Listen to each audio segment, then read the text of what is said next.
Examwinner family. +1 exam ഇനി എളുപ്പമാവില്ല. അത് ഏകദേശം നമ്മുടെ ഈ ക്രിസ്മസ് എക്സാമോട് കൂടെ നിങ്ങൾക്ക് എല്ലാവർക്കും മനസ്സിലായിട്ടുണ്ടാവും. നമ്മളുടെ ഓരോ ലൈവ് ക്ലാസ്സിൽ വരുമ്പോഴും നിങ്ങൾ പറയാറുണ്ടല്ലേ, മാത്സ് പോയി, കെമിസ്ട്രി പോയി, ഫിസിക്സ് പോയി എന്ന് പറഞ്ഞിട്ട് ഒരുപാട് പേരുടെ ഉള്ളിൽ നമ്മളുടെ എക്സാം തോറ്റു പോകുമോ എന്നുള്ള ഒരാശങ്ക പോലും നമ്മളുടെ മുമ്പിലേക്ക് വരുന്ന രീതിയിലായിരുന്നു ഈ വർഷത്തെ എക്സാമുകൾ വന്നതല്ലേ.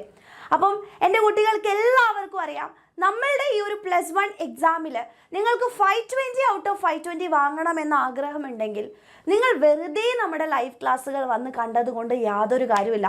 പരീക്ഷയുടെ തലേ ദിവസങ്ങളിൽ വന്നിട്ടുള്ള മാരത്തോണുകൾ മാത്രം കണ്ടതുകൊണ്ട് യാതൊരു കാര്യവുമില്ല എന്നുള്ള കാര്യം നിങ്ങൾക്ക് തന്നെ ബോധ്യമായിട്ടുള്ള കാര്യമാണ്.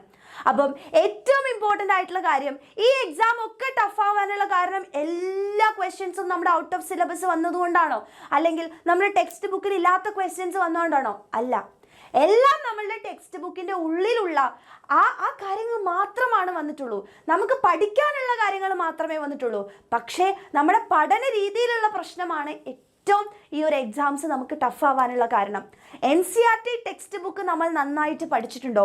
അതിലത്തെ എല്ലാ ചോദ്യങ്ങളും നമ്മൾ നന്നായിട്ട് ചെയ്തിട്ടുണ്ടോ? അതിലത്തെ തിയറി ഉപയോഗിച്ചുകൊണ്ട് ഒരു അപ്ലിക്കേഷൻ ലെവൽ ക്വസ്റ്റ്യൻ തന്നാൽ നമുക്കത് ചെയ്യാനുള്ള അങ്ങനെ ചിന്തിക്കാനുള്ള ഒരു കഴിവ് നമുക്കുണ്ടോ എന്നുള്ള കാര്യം നിങ്ങൾ ആലോചിച്ച് നോക്കുക.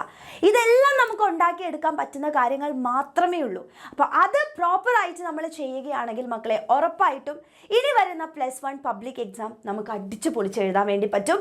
അപ്പോൾ എന്ത് എക്സാം ടഫാക്കിയാലും നമ്മളുടെ ടെക്സ്റ്റ് ബുക്കിൻ്റെ പുറത്തു നിന്നൊന്നും വരാൻ വേണ്ടി പോകുന്നില്ല.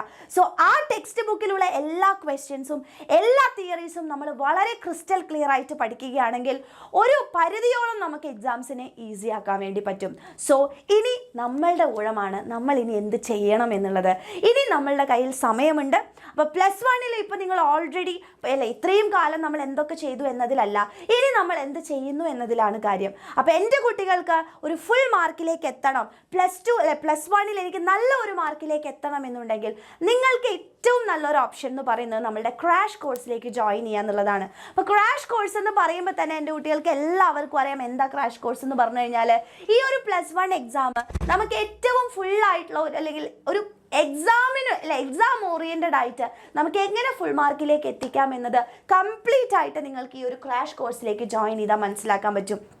സോ +1 ക്രാഷ് ബാച്ചാണ് നമ്മളുടെ എക്സാമിനറിൻ്റെ ബാച്ചാണ് ഉജ്വൽ ബാച്ച് എന്ന് പറയുന്നത്. ഇപ്പോൾ തന്നെ ഒരുപാട് കുട്ടികൾ നമ്മുടെ ബാച്ചിലേക്ക് ജോയിൻ ചെയ്തിട്ടുണ്ട്. അപ്പം നിങ്ങൾക്കും ഈ ബാച്ചിലേക്ക് ജോയിൻ ചെയ്യണം എന്നുണ്ടെങ്കിൽ ആദ്യം നിങ്ങൾ അറിഞ്ഞിരിക്കേണ്ട കുറച്ച് കാര്യങ്ങളുണ്ട്. എന്താണ് നമ്മുടെ ഉജ്വൽ ബാച്ചിൽ ഈ ഒരു ഫുൾ മാർക്കിലേക്ക് എത്തിക്കാൻ വേണ്ടി നമ്മൾ തരുന്നത്? ഓൾറെഡി പ്രൂവൻ ആയിട്ടുള്ള കാര്യമാണ്. കഴിഞ്ഞ വർഷത്തെ റിസൾട്ട് നോക്കിയാൽ നിങ്ങൾക്ക് മനസ്സിലാക്കാവുന്നതേ ഉള്ളൂ. അപ്പോൾ ഈ ഉജ്വൽ ബാച്ച് നമ്മുടെ പബ്ലിക് എക്സാമിന് നിങ്ങൾക്ക് ഏറ്റവും ബെസ്റ്റ് ആയിട്ടുള്ള ഒരു സ്കോറിലേക്ക് എത്തിക്കാനുള്ള ബാച്ചാണ്. സോ ഈ ഒരു ബാച്ചിൽ നിങ്ങൾക്ക് കിട്ടാൻ പോകുന്ന ഫീച്ചേഴ്സ് എന്താണെന്ന് ഞാൻ ആദ്യം പറയാം. അതായത് നമ്മളുടെ ഉജ്വൽ ബാച്ചിലേക്ക് നിങ്ങൾ ജോയിൻ ചെയ്യുകയാണെങ്കിൽ ആദ്യം തന്നെ നമ്മൾ സെറ്റാക്കാൻ പോകുന്നത് നമ്മളുടെ തിയറിയാണ്. സോ ഓരോ ചാപ്റ്റേഴ്സിൻ്റെയും ചാപ്റ്റർ വൈസ് ആയിട്ട് നമ്മൾ അനാലിസിസ് ചെയ്യാൻ വേണ്ടി പോവാണ്. അപ്പോൾ ഈ അനാലിസിസ് എന്ന് പറയുമ്പോൾ ആക്ച്വലി എന്താ?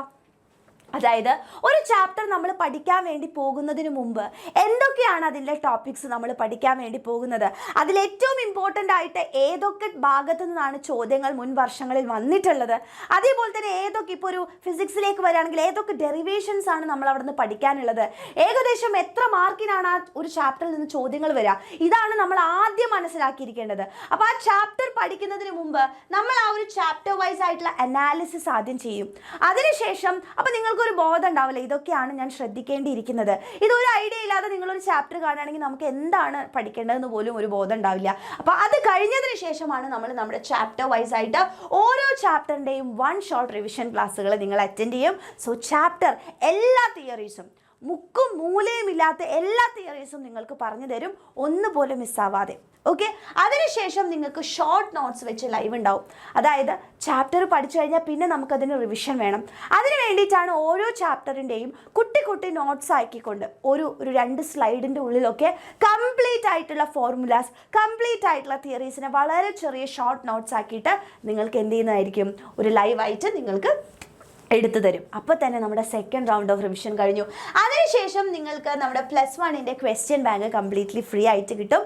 ദെൻ പ്രീവിയസ് ഇയർ ക്വസ്റ്റ്യൻസിൻ്റെ വീഡിയോസും ഉണ്ടാവും. ഇത് മാത്രം കണ്ടു കഴിഞ്ഞാൽ എൻ്റെ കുട്ടികൾക്ക് നല്ലൊരു മാർക്കിലേക്ക് +1 എത്താൻ പറ്റും. സോ അതിന് നിങ്ങൾ എന്ത് ചെയ്യണം എന്ന് വെച്ചാൽ നമ്മുടെ ഫസ്റ്റ് ബാച്ചിൽ ജോയിൻ ചെയ്തേ പറ്റുള്ളൂ. കാരണം 23-ാം തീയതി നമ്മുടെ ഫസ്റ്റ് ബാച്ച് സ്റ്റാർട്ട് ചെയ്യും. അപ്പോൾ ഈ ഒരു ഫസ്റ്റ് ബാച്ച് സ്റ്റാർട്ട് ചെയ്ത് കഴിഞ്ഞാൽ പിന്നെയാണ് നിങ്ങൾ ജോയിൻ ചെയ്യുന്നതെന്നുണ്ടെങ്കിൽ, കാരണം ഇനി സമയമില്ല. ജനുവരി ഫെബ്രുവരിയിൽ മോഡൽ എക്സാം വരും, മാർച്ചിൽ നമ്മുടെ എക്സാം വരികയാണ്. സോ ഇപ്പോഴേ തുടങ്ങിയാലാണ് നമുക്ക് ടൈം ടേബിൾ അനുസരിച്ച് അത് കംപ്ലീറ്റ് ചെയ്യാൻ പറ്റുള്ളൂ. ഇനി ഈ ഉജ്ജ്വൽ ബാച്ചിലേക്ക് നിങ്ങൾക്ക് ഫ്രീ ആയിട്ട് ജോയിൻ ചെയ്യണമെന്നുണ്ടെങ്കിൽ നിങ്ങൾക്കറിയാം നമ്മുടെ ഉജ്ജ്വൽ ബാച്ചിൻ്റെ ഫീസ് എന്ന് പറയുന്നത് 2000 റുപ്പീസാണ്. അപ്പോൾ ബാച്ചിലേക്ക് ഈ ക്രാഷ് ബാച്ചിലേക്ക് മാത്രമായിട്ട് നിങ്ങൾക്ക് ജോയിൻ ചെയ്യണമെങ്കിൽ 2000 റുപ്പീസാണ് നിങ്ങൾ കൊടുക്കേണ്ടത്. ഇല്ല നിങ്ങൾക്ക് ഈ ക്രാഷ് ബാച്ച് ഫ്രീ ആയിട്ട് കിട്ടണം എന്നുണ്ടെങ്കിൽ ഏറ്റവും ബെസ്റ്റ് ആയിട്ടുള്ളത് നെക്സ്റ്റ് ഇയർ ഈ +1 പോലെ ആവരുത്. നെക്സ്റ്റ് ഇയർ ആദ്യം മുതൽ നമ്മൾ പഠിച്ചേ പറ്റൂ.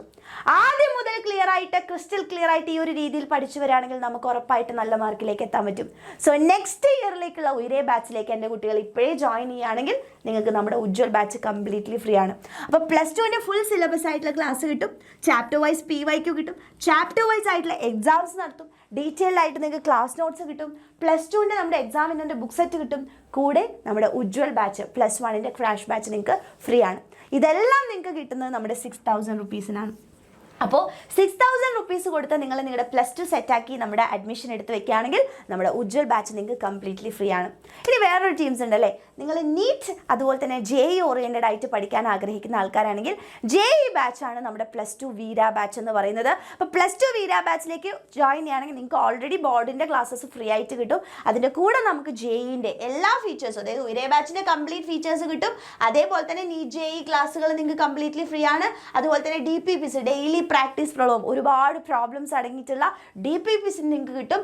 അതേപോലെ തന്നെ നിങ്ങൾക്ക് JEE ബേസ്ഡ് ആയിട്ടുള്ള എക്സാംസ്, അതായത് chapter wise exam, DPP exams, full length ടെസ്റ്റുകൾ ഒക്കെ ഉണ്ടാവും. കാരണം നമ്മളിതൊരു കോമ്പറ്റേറ്റീവ് എക്സാം ആയതുകൊണ്ട് തന്നെയാണ്.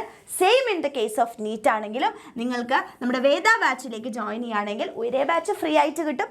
അതേപോലെ തന്നെ നീറ്റ് JEE ക്ലാസ്സസ് നിങ്ങൾക്ക് ആക്സസബിൾ ആണ്, DPPs നിങ്ങൾക്ക് കിട്ടുന്നതാണ്. നീറ്റ് ബേസ്ഡ് ആയിട്ടുള്ള എക്സാംസ് ആയിരിക്കും നടത്താം. ഇതേപോലെ തന്നെ chapter wise DPP wise full length ആയിട്ടുള്ള ടെസ്റ്റുകൾ ഉണ്ടാവും. കൂടെ നമ്മുടെ +1ൻ്റെ ഉജ്ജ്വൽ ക്രാഷ് ബാച്ച് ഫ്രീ ആയിരിക്കും. അപ്പം നിങ്ങൾ നീറ്റ് ആൻഡ് JEE ഓറിയൻറ്റഡ് ആയിട്ടുള്ള ബാച്ചിലേക്കാണ് ജോയിൻ ചെയ്യണമെങ്കിൽ നമ്മുടെ ഫീസിന് കുറച്ച് ഹയർ ആണ്. 9000 റുപ്പീസാണ് നമ്മുടെ ഫീസ്. അത് വേറൊന്നും കൊണ്ടല്ല, നീറ്റ് ആൻഡ് JEE പഠിക്കുന്ന കുട്ടികളായതുകൊണ്ടാണ്. അപ്പോൾ ഇതിലത്തെ ഏത് ബാച്ചാണ് നിങ്ങൾ ചൂസ് ചെയ്യണമെന്നുള്ള ആലോചിക്കുക. അതിനനുസരിച്ച് വേഗം തന്നെ നിങ്ങളുടെ അഡ്മിഷൻസ് ഉറപ്പാക്കാൻ നിങ്ങൾ ജോയിൻ ചെയ്യണം എന്ന് ആഗ്രഹിക്കുകയാണ്. ഫുൾ മാർക്ക് വാങ്ങിക്കണം, എനിക്ക് ഏറ്റവും നല്ല മാർക്ക് ഇതുപോലെ പോയാൽ പോരാ, എന്ത് ടഫ് ക്വസ്റ്റ്യൻ പേപ്പർ വന്നാലും എനിക്കത് ക്രാക്ക് ചെയ്യാൻ വേണ്ടി പറ്റണം എന്ന് നിങ്ങളുടെ ഉള്ളിൽ ചെറിയൊരു ഫയർ തോന്നുന്നുണ്ടെങ്കിൽ, അല്ലേ നമ്മൾ തോറ്റു കൊടുക്കില്ല, എനിക്ക് നല്ല മാർക്കിലേക്ക് എത്തണം, എന്നെ കൊണ്ട് പറ്റുമെന്ന് നിങ്ങൾക്ക് തോന്നുന്നുണ്ടെങ്കിൽ ആ ഒരു ഫയർ നിങ്ങൾ കാണിക്കുക. ആ ഒരു റൈറ്റ് ഡിസിഷൻ റൈറ്റ് ടൈമിൽ നിങ്ങൾ എടുക്കുക. ആൻഡ് നിങ്ങൾക്ക് ബാച്ചിലേക്ക് ജോയിൻ ചെയ്യണമെന്നുണ്ടെങ്കിൽ മക്കളെ ഇതായി താഴെ കാണുന്ന നമ്പറിലേക്ക് മെസ്സേജ് ചെയ്യുക. അഡ്മിഷൻ ഉറപ്പാക്കുക. +1 ആൻഡ് +2 ഫുൾ സെറ്റ് ആക്കുക. Okay, thank you.